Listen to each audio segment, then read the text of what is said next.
Welcome back to Mint, where we explore the world of personal finance, simplifying it and making it relatable for you. Whether you're looking to earn, spend, save or invest, we've got you covered. Earn it, spend it, save, invest.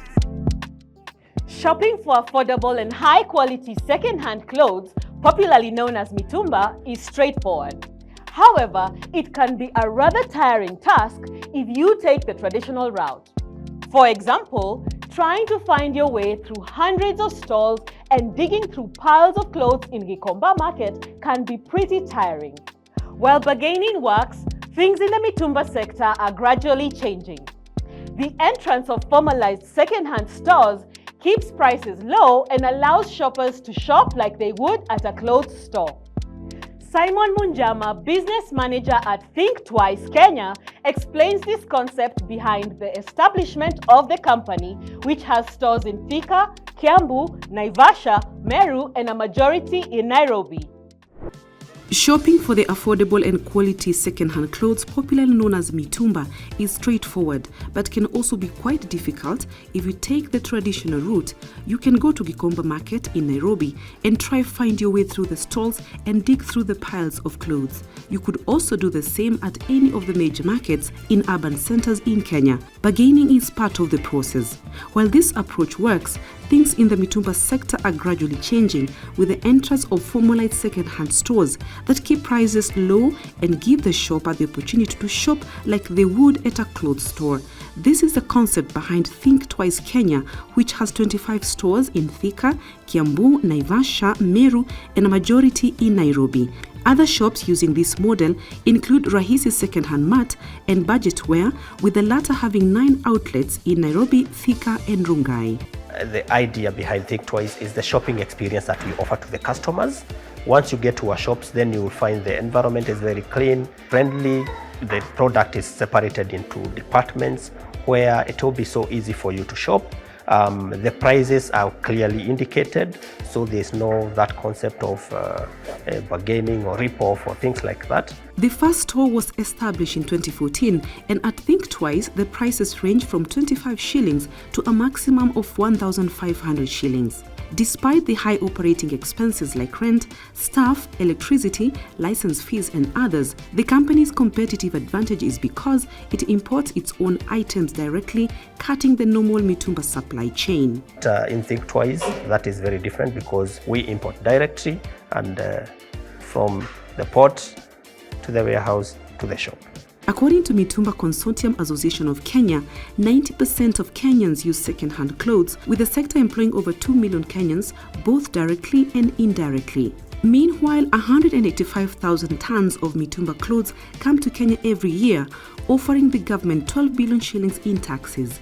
Since the mitumba industry is customer-centered, the formalized second-hand clothes stores will grow gradually, just like in other global markets. Abel Kamau is the sector's executive at the Kenya Association of Manufacturers. The growth has also been even to those actual traders within Gikomba. Many of them shifting from Gikomba and operating formal operation joints around most of the estates. So I think it's a trend, it's a market trend, it's a distraction, which I think we should capacity build our business people towards adoption. On the other hand, KAM data shows the local fashion market has employed over 300,000 Kenyans, both directly and indirectly. And with good regulation, the growth of the formalized second-hand clothes may not have any significant negative impact on the local fashion market, since the two markets target different people. The critical thing for us is to ensure that what is coming in as mitumba is generally mitumba. One of the concerns that the manufacturers have had over a long period of time, is where you find new clothing or new footwear being imported as second-hand. They are misdeclared as second-hand. And this ultimately leads to under-invoicing. And those imported new items end up paying lower duties and taxes. And these new products are the ones that are giving direct competition to locally manufactured products because it's new for new. So the critical link, which I think also the government has really put in a lot of effort, both within the Bureau of Standards, the Revenue Authority, and also from the Ministry of Trade and Industry, is ensuring that we have regulations that ensure that any trade which is happening, it's genuine trade. Think Twice plans to expand to other major cities in Kenya. Earn it, spend it, save, invest.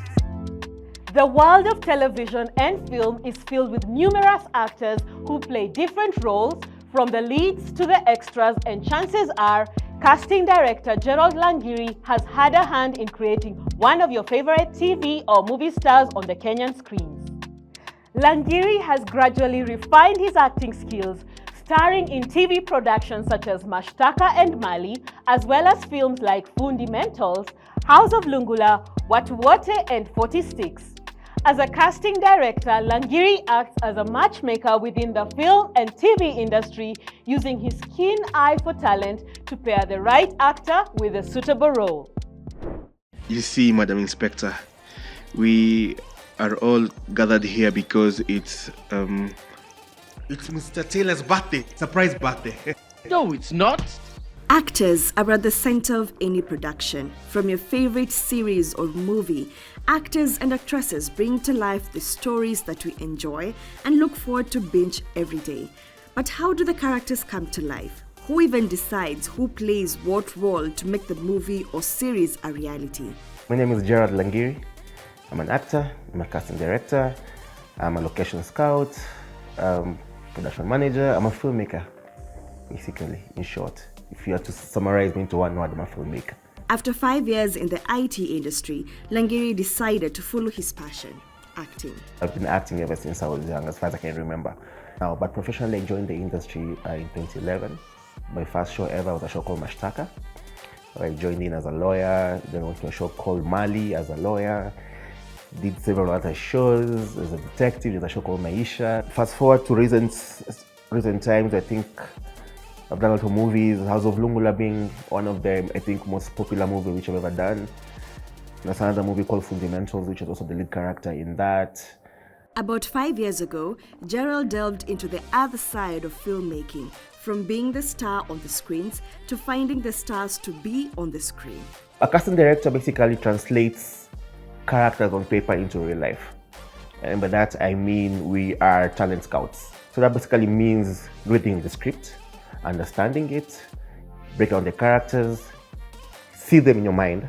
Casting is one of those things where it's very emotive, it's very personal. It's one of those, a good actor to me might not necessarily be a good actor to you. You get who you might find appealing or beautiful or sexy, or looking for a handsome guy might not necessarily be the same definition I have compared to the next person next to me. Langiri says sometimes getting the right character for the story is not an easy task. So it's a creative process. It's a think tank process because there's a lot of thinking to do. There's a lot of networking you have to do. For Selena, for example, I think we had to have 3 or 4 auditions for that. And we actually found Celestine Gashoyi on the 4th audition. Like the first audition, we like, yes, there are people, there are options, but they're just not. Again, there's that picture in your head that shows you how as a casting director or as a director. And when she just walked in, and we knew that's the one we were looking for. That's her. Like, actually, I saw her on the line. Like, I think that's her. She has all the qualities I'm looking for. So yeah. Casting has evolved over the years. Initially, aspiring actors and actresses would camp outside the Kenya National Theatre or other art centers looking out for posters for auditions for TV shows and movies. But that is changing. Nowadays, they do online auditions where I ask you to send in your pictures or send in a tape. And from that, we can actually just choose. It saves a lot of time on our end, to be honest, and resources, because then now it's upon you as an actor to have the right tools that are required from casting directors. Langiri's skills in IT didn't die down. He used them to develop a website where actors and actresses can have their portfolios, something that eventually played a key role in him becoming a casting director. That is when I came up with a website called actors.co.ke, which is basically a resource for actors. For you as a producer, as a director, if you're looking for actors, you go there, go check out people's profiles, and IMDb, but for Kenya, okay? And then for actors also to try and just market themselves. social media has continued to play a key role in the film industry. This has helped them discover new talents and maximize their potential. Social media has changed a lot. It will change things even further. It's happening in Hollywood where people now are not even being cast. The Kardashians are not being cast because they're good actors. Well, they get straight to become good actors, but they were cast also because they have this huge following. If I have Kim Kardashian, if I have Nicki Minaj on my movie or show, I know I'll make money out of it because she'll come with her own audience. If getting casted for a show or a movie is on your list, the casting director says one has to use every avenue, including social media, to put out their talent out for the world to see. But most importantly, work continuously to sharpen their talent. Because it's one thing to have the skill, it's another thing to sharpen it. So that's talent, how to act for screen, how to act for TV, how to act for stage. Those are three different things which, as an actor, you should first know. Where do you belong and how to grow from one stage to the next if you really want to become a TV actor. So have your talent, be passionate about it, be driven, market yourself, network yourself, push your image out there, because how will you get found if we don't see you? If I don't know you, how will I give you work?